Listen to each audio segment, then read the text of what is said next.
Hi guys, I'm Shmee. Hello and welcome back to the channel where you join me with the Shmeemobiles here in the storage. Today though to talk about the AMG GTs. And by that I mean my AMG GTR Pro, but also the future inbound AMG GTR Roadster. Now I know what you're thinking, why two of them, why both? Well, today we'll discuss that while we take the Pro out for a drive and also explain a little bit why this car has only in 5 months driven 500 miles. That's not very normal for a Shmeemobile. I'll tell you a bit more about the spec that I've gone for on the Roadster, touch on when it might be arriving, what's going to be happening with this, and what happens further afield in the future with a potential GT Black Series. We'll discuss all of that today though. Let's get started, take this car out for a drive, go enjoy it, and tell you a little bit more.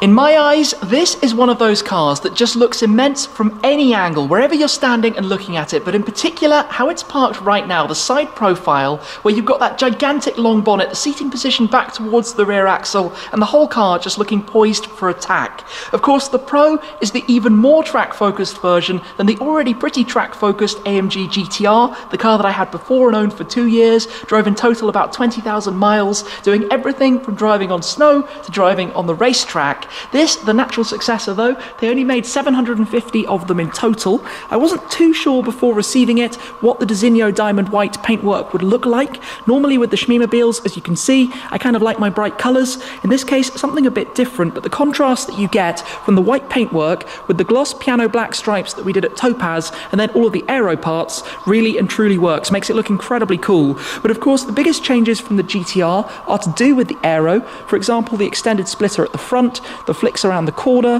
the louvres over the wheel arches, and coming towards the rear you also have the fixed wing. You can adjust the position of it though, and you've got those aero pieces like the AMG One around the side. But one of the biggest things that impacts the usability is to do with how focused this is, and in particular to do with that front splitter. It is very low to the ground. It also sticks out further forwards and means it's quite difficult to get this over bumps. Of course, it's held on by those struts either side of the number plates, all made from carbon fibre, these flicks around the side as well, but it is significantly lower to the ground even than, let's say, the Ford GT or the McLaren Senna, because those both have lift systems where you can raise them up. The GT8, I do actually have to take off those front splitters to get the car into my garage at home as opposed to here at the storage, but this I cannot without it scraping, which of course changes how I use the car. It changes how I can drive it, because I can't easily get it in and out of home. In fact, that means I basically don't. Other things exclusive about the car, you've got the satin grey wheels, comes with carbon ceramics as standard with the black calipers, which is a unique touch as well to the Pro, as is the badge around the back. I always really like this, the way they did the checkered flag with the bright green R, but I think maybe it would look cool as well if the calipers were bright green to match. So that's one of the biggest, I guess, influences in how I can use it. And I did intend to take the car to a number of track days. Unfortunately, obviously, with the global circumstances, that hasn't been possible. So I kind of eased off the mileage when it was new, with the intention that it would go and do some track days. Hopefully that's going to happen in the future, it just hasn't managed to happen yet. But this is where I think the Roadster will be quite interesting. So also with the Pro, it comes as the facelifted version of the AMG GT, which means inside you've got the digital dashboard, you've got the new central console, you've got a new steering wheel, a few updates overall. But this is very firm riding. You have manual adjustment of the dampers, but the Roadster will be kind of rewind back a little bit towards what the GTR was like. It will have all of those updates, while also being a touch softer without the front end being quite so low, just being a touch more usable. Obviously back here we have the hatch. If I just grab the key out of my pocket to open this up very quickly, he says just fiddling to find the right one, there we go. Press and hold this. The hatch isn't too inconvenienced by having the roll cage. Normally you think that might take away a lot of the luggage space, but you do lose things like having the retractable parcel shelf, even though it still has the mount points to secure that, which I find a little bit peculiar. But basically it's changed, I guess, the way that I can use the car. The fact that I can't easily get it at home, which means I'm only going to take it out for specific adventures. And like I said, I did plan to take it to a number of different racetracks, and maybe that will still happen in the months that come. But for the moment, let's hop on board and take a seat inside here. Press the button once to turn on the power, once again for the ignition. Does look pretty cool. And then fire it into life. We've got the exhaust button there to open it up just a touch more as well. So we will cover back up these cars then. head on out and go over a feel and talk a little bit more about how this is going to work alongside the Roadster. I'm currently heading out of London this afternoon. We've got a little bit of traffic, but out towards a countryside road to go and enjoy the car a little bit more. But one thing I do need to consider is that this car is still technically being run in up to 1,000 miles as per the sticker on the window in front of me. You can only go up to 4,500 RPM and use a maximum speed of 85 miles per hour. Not that that's going to be a problem here in the UK, but you can ease into the revs a little bit more, drive it a little bit more sportily. But of course, running in is important for a car in terms of longevity of the engine, ensuring the servicing is all correct and it doesn't consume extra oil and all that kind of thing. And especially when a car is new, I like to go by the book just in case there are any problems, especially if you're thinking potentially you might do some tuning or something like that down the line. Now, the plan had been that that mileage would be consumed on a drive from London to Paris to the Nürburgring, at which point it would have done over 1,000 miles and we could go and have some fun. Alas, that wasn't possible. Obviously, borders started being closed. I couldn't take it, so the car currently is still sat with just over 500, and it's going to take a while, probably until I get it up to 1,000, unless we can start driving around more. Who knows what's going to happen? Obviously, I'm filming this video a short while before it's going to go live, so at this stage, I don't really know what's going to happen. For the time being, just driving in comfort. This is one of the things about the new car, is it's so quiet and docile. Of course, legislation meant that it had to get significantly quieter than the previous AMG GTR, but it's really quiet. Apart from the noises you hear inside, the occasional rattle that comes from the roll cage behind, and from the suspension system, which is very, very firm, like I said. At the moment, I still have it set exactly how it was delivered, so I'm not sure if we could soften it up or change those kind of things. You can hear the noise of the brakes as well, the carbon ceramics. I didn't have carbon ceramics on my previous car. Obviously, we've got stop-start. You can use the steering wheel toggle, which I really like, to go up through the different driving modes. So into Sport Plus, where the revs are higher, you can hear the exhaust valve open as well. Just sounds a little bit more exciting too. Out of the car, still in automatic. I set up individual as well. Obviously, individual in this doesn't adjust the dampers and the suspension, which is the unusual thing.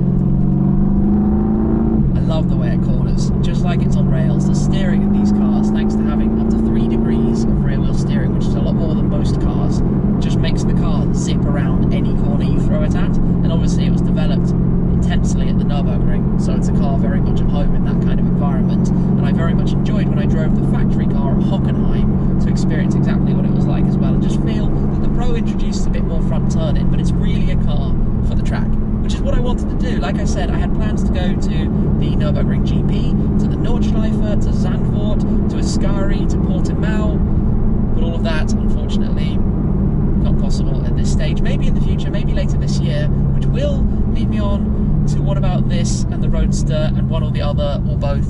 We can talk about that a little bit later on. For the time being, let's get a little bit further out of London. In the afternoon sunshine, as you can see, go find a countryside road. There's something about the driving experience of this car which works so perfectly for me.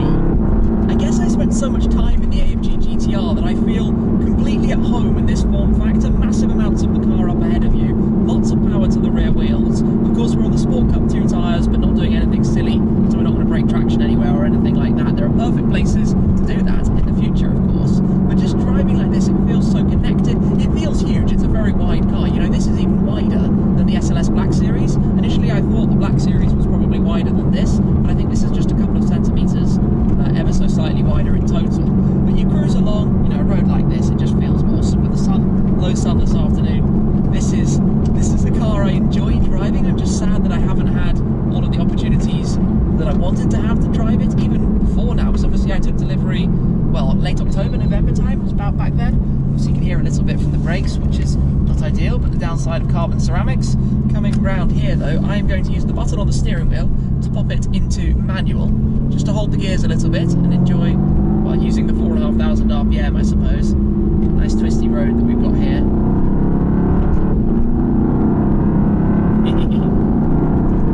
I just want to drive it in anger, you know. I don't really know why I haven't driven it properly. I really don't have much of an answer for that.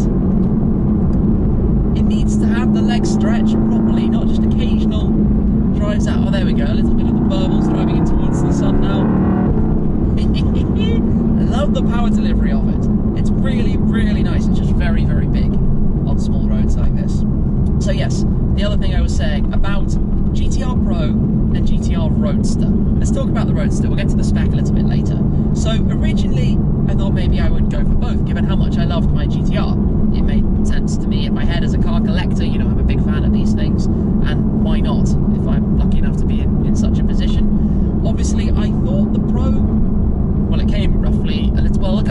months later than I thought it was going to. The Roadster was supposed to come this coming summer, maybe August, September, but I suspect it's probably going to be delayed beyond that. These things, I have no idea how they're doing relative to the timings that, you know, were originally given. Oh, running low on fuel. Yeah, we'll go to a fuel station shortly. Oh, yes. So the Roadster, I don't really know when it's going to arrive, but by that point, I probably won't have done anything with the Pro that I intended to. So had I been considering, it did cross my mind that I might let this go. It would now make absolutely no sense to do so, because I need to do some track outings with it. This car needs to be driven. It needs to be used as intended. I'm loving this. I'd forgotten how awesome it was. It's very clinical. It's very clinical. Just perfect in the way it does things. But in this case, I don't see that as a problem. So yes, I think, depending whatever the timings do, of course, this needs to be enjoyed on track days, whether that's this year or next year, before there's any chance this is going anywhere. So we'll have to see what the future has in that context. At the moment, I'm going to turn around because I want to drive this road again. This is awesome. This is exactly what I love doing. But there are a few things about the spec of this car that's weird. Remember, we didn't get to spec them. We could only choose the main body colour. You couldn't choose all the specifics. So for example, it doesn't have blind spot monitoring, which was basically standard on the AMG GTR if you ordered the premium spec car. So that's unfortunate. Just go a little bit further forwards to turn around. So it doesn't have blind spot monitoring. It has the sensor at the front for brake, automatic brake assist if it thinks you're going to have a crash, but it doesn't have adaptive cruise control, which is again something you want to use for normal driving. If we go into reverse, and that's always a little bit fiddly, we do have a reversing camera and a forwards camera. The GTR pre-facelift didn't have a forwards camera at all. That's a new addition. Gosh, this sun is very low and bright at the moment, so that's nice. So I find it a bit confused on its own specification. I've talked a little bit about this before. You know, it's great to have all the built-in tech, but it would be nice if that was combined with everything. Okay, I might have cheekily gone up towards about 5,000 RPM there, but I enjoyed it, so it was worth every second. I'm not going to go for it flat or put the car under full load. This thing's just a beast. It's so nice. I love this style of car, obviously. I enjoyed my GTR. I bought the SLS Black Series, and in the future, you know, let's be real, I would quite like, if Mercedes AMG make it, a GT Black Series, not a GTR Black Series. They will call it the GT Black Series, as opposed to, you know, GT, GTS, GTC, GTR, GT Black Series. I think that's one thing that, to me, makes sense at least. But if they make an even more hardcore version of this, can you imagine as a collector as well as to use and drive? How cool would that be? I just think this is a little bit unloved. It's not quite understood because of the fact that it came out after the GTR, but after the spice shots as well of the GT Black Series, which meant that nobody really knew where the Pro sat in this. But I want to drive it, I want to enjoy it. You know, it's 2 years on, it's nice to have that feeling of a fresh new car again. And even obviously, as I've not driven it much, it feels brand new. The Alcantara on the steering wheel, everything about it, all the sounds, all the smells, it's kind of factory fresh, right? Okay, so we can open up again. This thing is so good. The way it corners. This car is so awesome. Wow. Yeah, I love it. I really, really and truly have an amazing time every time that I take this car out. Parked back up, and now with a full tank of fuel as well, which I think was probably only the second time that I have ever filled up the GTR Pro, which clearly says I'm not driving it enough, and we need to rectify that in the future. But like I said at the very beginning, there is no bad angle to this car, and I really like the front of it, especially with those flicks that it has around the side that just exaggerate the width of the front end, makes it look super, super mean. I tell you what though, when I left, I did remember to cover and put on the overcovers on the Heritage RS, on the McLaren Senna, on the Aston GT8, but somehow I completely missed the Ford GT. Of course, this is the awesome Goodwill cover that almost looks like a 3D render of the car that's underneath it, but I was just driving back in, looking at the line, and that kind of stands out, so I'm not quite sure how I managed to forget that, but I will cover it before I depart again. The G63 I will leave uncovered because it's kind of dirty at the moment and there isn't really all that much point. So the GTR Pro it needs to be driven in anger. It needs to be driven on racetracks, and I hope that's going to be able to happen in the not too distant future. Now, talking about the future, let's talk a little bit more about the GTR Roadster. So the original plan with the Roadster, like I said, was that it was hopefully going to be delivered in August or September. I think we can all say by this stage, and probably even more so by the stage this video is published, that it will probably be a little bit later. It will come when it comes, but basically my car is going to be one of the last off the production line. So I talked a little bit about this when I went out with my friend Rana in his, well, one of the first AMG GTR Roadsters. So the reason mine will be one of the last is because of the specification that I've done through the Performance Studio to make some exclusive and bespoke touches to it. It's one of 750 cars, just like the GTR Pro. So it's a special car. Obviously, it doesn't have the livery. You can only get that aftermarket, let's say, for the Roadster. And it also has the normal GTR front end. So it doesn't have the carbon splitter with the struts, and it doesn't have the flicks and the louvres and all of those extra aero pieces. So the main body colour for my GTR Roadster is going to be hyacinth red, so everything that's white is going to be red. It's a very deep, rich, metallic red. It looks really, really smart. The wheels will be this same design, but these are the RXEs, which you can only get on the Pro. The RXCs are the same design, but with satin black and the silver rim. Now, I'm not the biggest fan, as you might remember from my GTR, of that dual-tone wheel design, so I'll either make them black or I'll make them silver, a decision to make in the future. Where this car has the carbon ceramics, my Roadster will have the normal steel brakes, but they will have yellow calipers. So I'm going for the red and yellow theme, and the yellow will carry through a little bit to the interior as well. Now, normally the Roadster does not have the same interior we see here. It would have the comfort seats in leather. These are the bucket seats, which I absolutely love. The same seat as the GTR that we have here in the Pro, and also the same seat that we find in my SLS Black Series. And I wanted to have that seat in the Roadster rather than the comfort option. But the other thing I wanted to do was to have the seats in Dinamica. Dinamica being the Mercedes equivalent of Alcantara, we could say.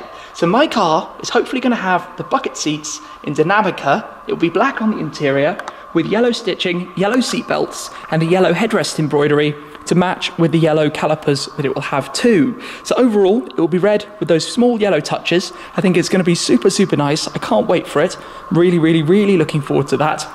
Obviously, I like my bright coloured cars, but in the meantime, this is going to be enjoyed an awful lot more. It's got plenty of outings to come in front of it, and I can't wait, really, to get this, let's say, on the Nürburgring, out at Spa, something like that, and get to push it a little bit harder. Anyway, great drive, thoroughly enjoyed it. Thank you very much for watching, guys. Thank you for your support, as always. I'll give you more updates as and when I have them, but for now, that is all. I'll see you again very soon. Cheers!